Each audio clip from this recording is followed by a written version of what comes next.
नीलाचल निवासाय नित्याय परमात्मने बलभद्र सुभद्राभ्यं जगन्नाथाय ते नमः। प्रिय दर्शक बंधु, आज आम आलोचना करवा भागवतर तीनटा पाप। आज से विषय में आलोचना करवा। आम तो आर पूर्व अध्याय आलोचना करछे तीन विषय केमिति चारि जुग आमर तीन रे सरिछि, कଳି जुगर आयुष केमिति परि तीन दिन, तेणु ये सब आलोचना करछे। किंतु आज आम भागवतर तीनटा पाप आलोचना करवा। पहला देवस्व राजस्व ब्रह्मस्व ये तीन हला हल विष। आज्ञा दर्शक बंधु, भागवत कहले कौन ना देवस्व राजस्व ब्रह्मस्व ये तीन हलाहल विष।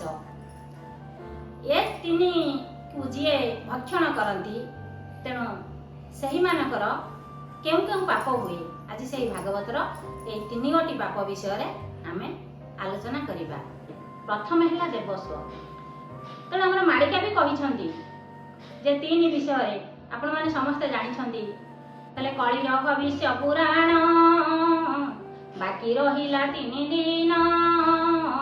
मालिका कहले कली भविष्य पुराण बाकी रहिला तीन दिन। खाली मालिका एक कथा कही ना, अभिराम परमहंस कहते गीते कहे अभिराम कोइलिलो शुण बेल आउ बेसी नहीं मात्र तीन दिन। जय जगन्नाथ जय जगन्नाथ। के दर्शक बंधु, तेणु से तीन विषय तो समस्ते कहते आम आज से कली तीन पाप भागवत कली कहले जो तीन पाप से तीन पाप विषय आलोचना करवा। देवस्व राजस्व ब्रह्मस्व। आज्ञा प्रथम है देवस्व। देवस्व हते कुव्याधि राजस्वेन निधनानि ब्रह्मस्व सत्तार वंश ग्रस्त श्रोतेन मानवा। जय जगन्नाथ जय जगन्नाथ। के दर्शक बंधु, तेणु ये तीन गोटी पाप कले केउ कष्ट पड़े ना। प्रथम है देवस्व। देवस्व को भक्षण कले केउ पाप पड़े ना कुव्याधि हुए। आज्ञा देवस्व जी हरण करे बा देवस्व जी भक्षण करे ताको तो निजको तो कुव्याधि हम। कुव्याधि माने भयंकर व्याधि, वंशरे भयंकर व्याधि लगी रहिबो।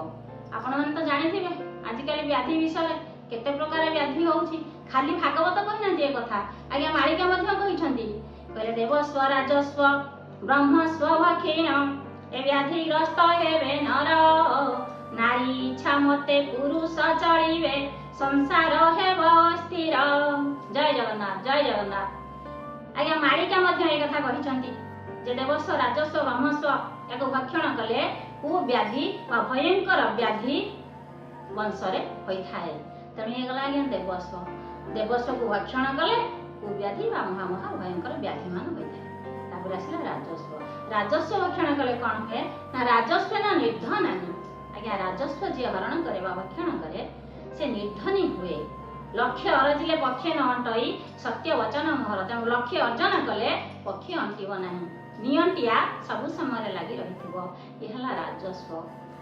या तापर ब्रह्मस्व।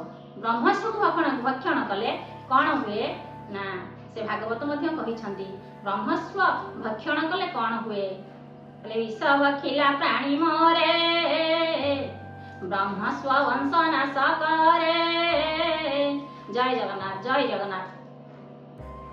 प्रिय दर्शक बंधु देखंतु जे विष भक्षण करे से एका मरे। धरतु वर्तमान मु विष को पान करी मु मरबी ना मो वंशर कौन समस्त मरबे कि?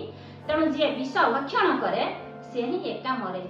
किंतु ए ब्रह्मस्व को जे भक्षण करिवो ताको वंशरे आज्ञा 7 पुरुष पर्यंत ब्रह्मस्व दोष लगी वंश बुड़ी कहते कूल बुड़ीगला वंश बुड़ीगला।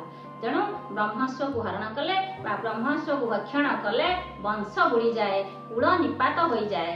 तेणु ये भागवत तीन पाप। ये तीन पाप कले यही कष्ट भोगवा को पड़ी थाए।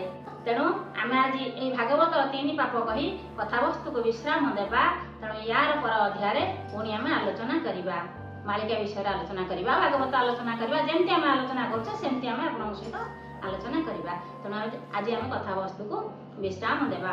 सर्वे भवन्तु सुखिनः, सर्वे सन्तु निरामया, सर्वे भद्राणि पश्यन्तु मा कश्चित् दुःखभाग् भवेत्। हरिं शान्तिः शान्तिः शान्तिः। जय जगन्नाथ जय जगन्नाथ।